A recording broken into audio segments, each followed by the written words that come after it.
Let me show you something. These two pieces are made with the exact same knots, same cord and same pattern. So why does one look like a beginner project and the other looks like something you'd buy in a shop? The answer is simple: mistakes.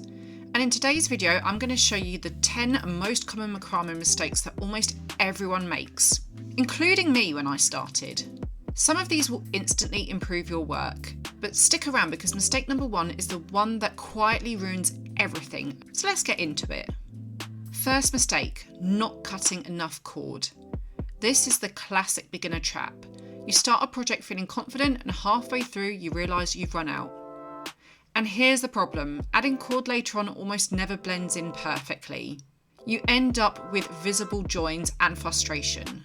So always cut more than you think you need. This is one of the mistakes you only make once because it's so annoying. If your project isn't secured, everything shifts while you knot. Your tension changes, your base moves, and suddenly nothing lines up.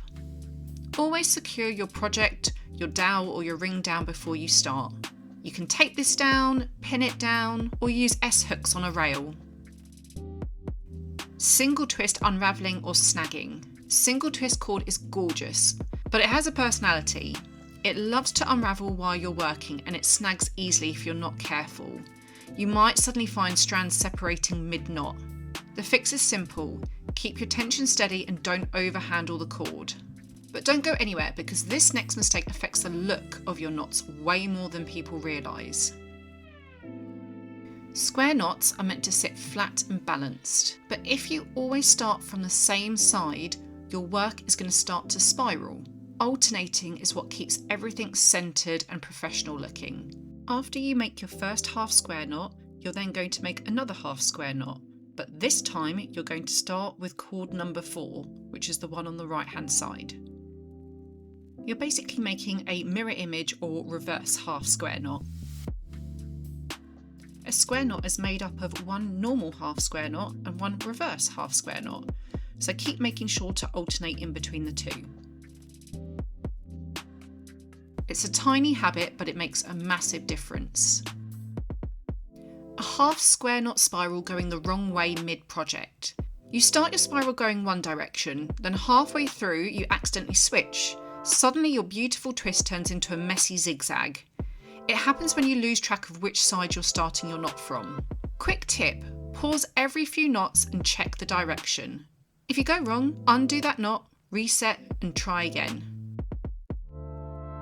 The half square knot spiral should look smooth and naturally twisting, but sometimes it can really be difficult to make this spiral with the half square knot technique. When one of my working cords really begins to stand up, that's when I know that I need to switch them over. I bring working cord number 1 over the top to the right hand side. This is the new working cord number 4, and I take working cord number 4 underneath to the left. This is new working cord number 1.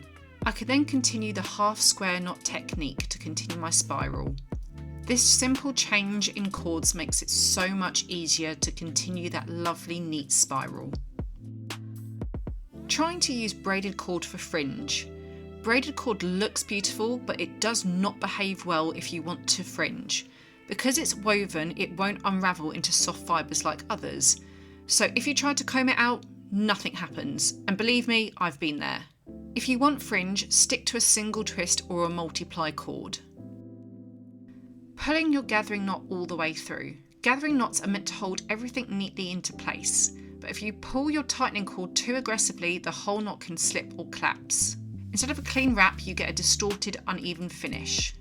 Make sure you stop pulling that tightening cord when it's underneath the wrapped bit. This will keep it nice and secure. Messy double half hitch lines. Double half hitch knots are what gives macrame those beautiful diagonal or horizontal lines. But if your knots are uneven, the whole piece looks messy.